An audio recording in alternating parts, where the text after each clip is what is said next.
ప్రత్యేక హోదా కోసం పోరాడుతున్నందునే చంద్రబాబును కేంద్రం లక్ష్యంగా చేసుకుందని తెలంగాణ కాంగ్రెస్ సీనియర్ నేత విహెచ్ అభిప్రాయపడ్డారు. ఎన్నికల సంఘం కక్ష సాధింపులు అందులో భాగమేనన్నారు. ఐటీ దాడులు లేవు, ఒక్క ఆఫీసర్ కూడా చేంజ్ లేదు ఈడ. అంటే ఇది పక్షపాత వైఖరి. నిజంగానే నీకు డబ్బుల ద్వారా ప్రలోభాలు పెడుతున్నట్టు ఇక్కడ కూడా పెడుతున్నారు. మరి వీళ్ళ మీద ఒకరింటి మీద రేడ్ అయిందా? కేసీఆర్ బయటనేమో తిట్టినట్టు కనిపిస్తుంది, లోపలనేమో నరేంద్ర మోడీ తోటి అడ్జస్ట్మెంట్ అనే దానికంటే ఇంతకంటే ఏమిటంటే నిజంగా కూడా ఫైట్ చేస్తుంది ఎవరంటే అది చంద్రబాబు.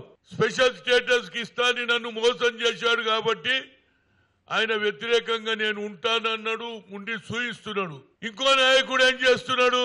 తన పాత కేసులు మాఫ్ చేసుకోవడానికి నరేంద్ర మోడీని ప్రేజ్ చేస్తున్నాడు.